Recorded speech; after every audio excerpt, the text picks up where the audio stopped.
F1 की फराटा race उसका शौक था। हॉर्स राइडिंग में बैटिंग वो सिर्फ अपने पैसों के रौब को दिखाने के लिए करता था। देखते ही देखते उसने IPL में अपनी एक टीम भी खरीद ली, लेकिन लड़कियां उसकी कमजोरी निकले। दोस्तों, हम बात कर रहे हैं विजय माल्या की। इससे लड़कियां ऐसे चिपकी मानो जैसे मधुमक्खियां शहद से, और वो भी गुड़ की तरह बनकर मधुमक्खियों की तरह लड़कियों को अपने ऊपर मंडराने के लाखों रुपए दे देता, और जो लड़की उसकी आदत में शुमार हो जाती वो उसकी जिंदगी बना देता। इसके अय्याशी देखकर उस दौर में रहे भारतीय गवर्नर रघुराम राजन ने भी कहा था कि ये कोई बिजनेसमैन नहीं बल्कि बिजनेसमैन का चेहरा लिए एक नंबर का अय्याश है, जिसने भारतीय सरकार को मोटा चूना लगाया।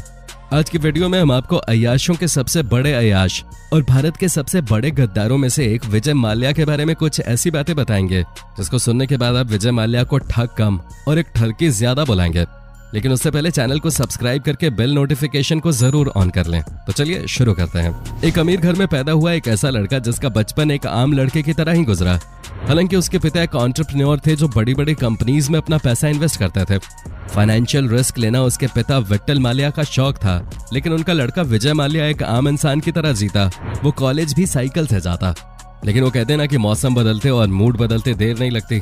विजय माल्या के मूड को बदलने में भी देर नहीं लगी और देखते ही देखते एक साधारण से लड़के को प्लेबॉय बनने का शौक चढ़ गया। लेकिन इसी बीच उसके पिता विट्ठल माल्या की हार्ट अटैक से मौत हो गई और वो अपने पीछे अपने इकलौते बेटे विजय माल्या के लिए बेशुमार दौलत छोड़ गए, जिसमें से उनकी सबसे नामी कंपनी यूनाइटेड बेवरेजेस ग्रुप थी। उस दौर में इस कंपनी में केमिकल, फर्टिलाइजर, स्पिरिट और पेंट जैसी चीजों को बनाया जाता था। लेकिन विजय माल्या ने इसके साथ ही इसमें न्यूज़पेपर, मैगजीन और किंगफिशर बियर के काम को भी जोड़ लिया और देखते ही देखते वो अमीर होता चला गया। भले ही वो प्लेबॉय नहीं बन पाया, लेकिन उसकी प्लेबॉय वाली सोच नहीं बदली। वो जब भी किसी खूबसूरत महिला को देखता उसका मुरीद हो जाता। एक तरह से औरत उसकी कमजोरी थी। सन 1986 की बात है। वो एयर इंडिया की फ्लाइट से अमेरिका की यात्रा कर रहा था। इस फ्लाइट की एक एयर होस्टेस पे उसका दिल आ गया, जिसके बाद उसने उससे शादी कर ली। इस एयर होस्टेस का नाम था समीरा तयाबजी, जिसके साथ विजय माल्या का सिद्धार्थ माल्या के नाम से एक बेटा भी है। हालांकि इसके साथ ही वो अपने पैसों का रौब भी दिखाता था। उसने अमेरिका के कैलिफोर्निया, साउथ अफ्रीका के जोहानिसबर्ग और इंग्लैंड के लंदन जैसे रिहायशी इलाकों में कई प्रॉपर्टीज खरीद ली थी।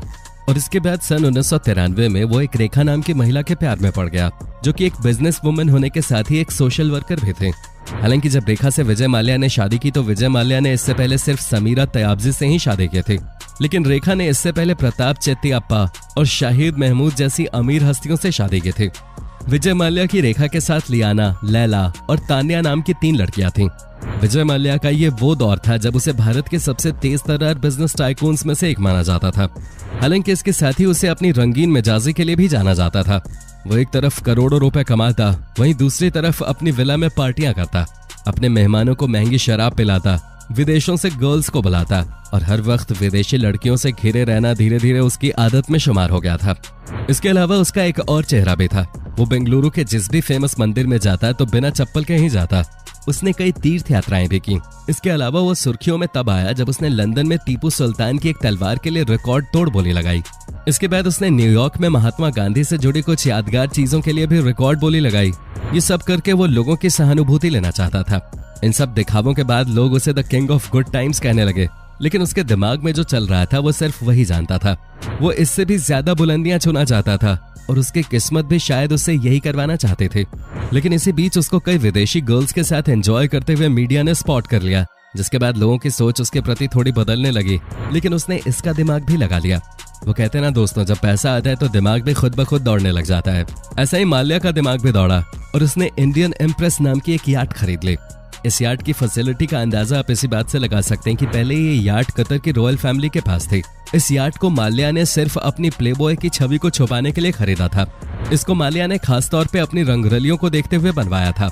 इसमें उसने steam room, massage facility, gymnasium, cinema hall और कई ऐसे रूम्स बनवाए थे जिनकी वॉल पे कई अतरंगी लड़कियों के पोस्टर्स छपे हुए थे।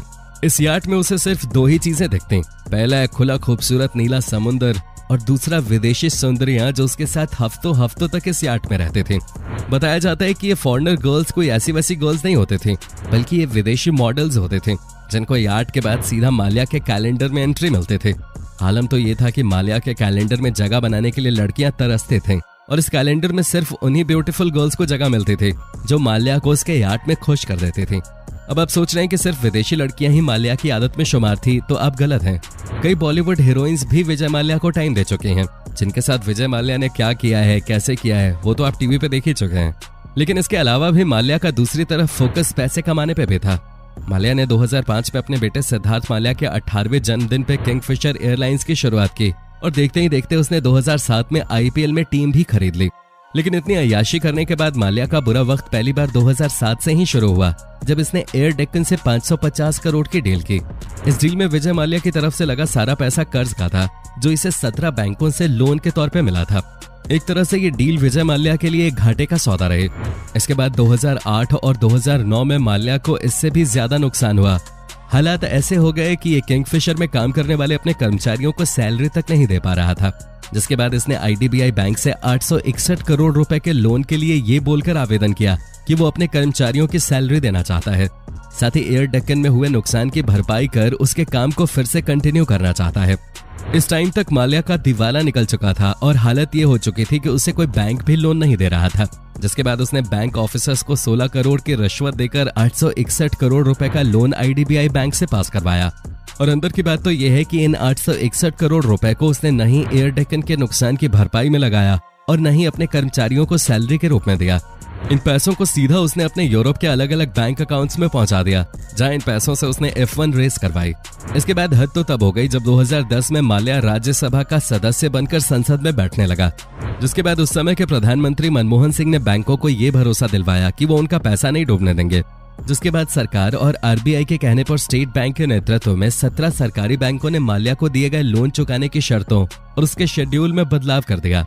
इसके बाद माल्या ने अपने किंगफिशर प्लांट को 4000 करोड़ का बताकर गिरवी रखा। तब से आज तक कर्ज वसूली की प्रक्रिया चल रही है, लेकिन कहीं से भी बैंकों को उनका पैसा मिलता हुआ नहीं दिख रहा। सरकार कह रही है कि उनके पास माल्या की 9000 करोड़ की प्रॉपर्टी है, लेकिन इतनी प्रॉपर्टी में से उसकी अभी तक सिर्फ एक ही प्रॉपर्टी बिकी है, जो है माल्या का गोवा में किंगफिशर विला, जो कि 3 नाकाम नीलामियों के बाद जाकर बॉलीवुड एक्टर सचिन जोशी ने मात्र 73 करोड़ में खरीदा है। इसके अलावा माल्या की किसी भी प्रॉपर्टी को खरीदने के लिए कोई आगे नहीं आ रहा। बताया जाता है कि इतने कर्ज में डूबने के बाद भी न तो उसकी ठाठ कम हुई है, न ही उसकी अयाशी भरी जिंदगी में कोई कमी आई है। वो अभी भी लड़कियों के साथ रिलेशन बना रहा है और उसकी लेटेस्ट वाइफ पिंकी लालवानी है, जो कि एक खूबसूरत एयर होस्टेस है। इन दोनों की मुलाकात 2011 में एक फ्लाइट के अंदर हुई थी। तब से आज तक इन दोनों का प्यार अपने परवानों पर है। लेकिन आपकी जानकारी के लिए बता दें, 2 मार्च 2016 से विजय माल्या फरार है और आज तक इसे भारत वापस लाने के लिए सरकार ने तमाम कानूनी दांव-पेच आजमा लिए, लेकिन किसी न किसी तरह से वो हमेशा बच जाता है।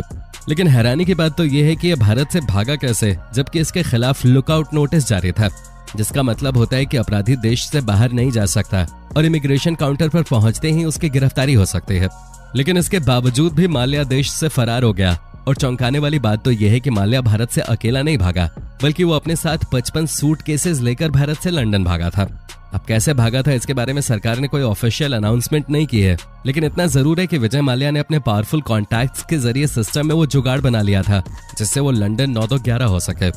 बताया जाता है कि इसके पीछे पूरी एक ठगों की टीम है, जो कदम कदम पर माल्या के लिए रास्ता बनाती रहती है और उसकी मुश्किलें आसान करती रहती है। माल्या और माल्या की ठगों की टीम ने न सिर्फ भारतीय सरकार को चूना लगाया है, बल्कि इस समय वो इंग्लैंड की सरकार को भी चूना लगा रहे हैं। बताया जाता है कि जब इंग्लैंड की अदालत माल्या को इंडिया भेजने की प्रक्रिया शुरू करती है, तो उसके वकील भारतीय जेलों की दुर्दशा का बखान कर देते हैं और बोलते हैं कि माल्या की जान को इंडिया में खतरा है। इतना ही नहीं, माल्या अपने केस को लड़ने के लिए भी ब्रिटेन की सरकार से ये कहकर पैसे लेता है कि उसकी संपत्ति सीज की गई है और उसे न्याय पाने के हक से बेदखल नहीं किया जा सकता। आज माल्या आराम से अपनी बची हुई जिंदगी भारत से बेहतर इंग्लैंड में गुजार रहा है और अपने अय्याशी भरे शौकों को पूरा कर रहा है। वैसे दोस्तों, आपको क्या लगता है, क्या माल्या भारत वापस आएगा या नहीं? नीचे कमेंट करके जरूर बताएं। वीडियो पसंद आई हो तो वीडियो को लाइक करके अपने दोस्तों के साथ जरूर शेयर करें और इस चैनल को सब्सक्राइब करके साथ वाले बेल आइकन को जरूर ऑन करें। धन्यवाद।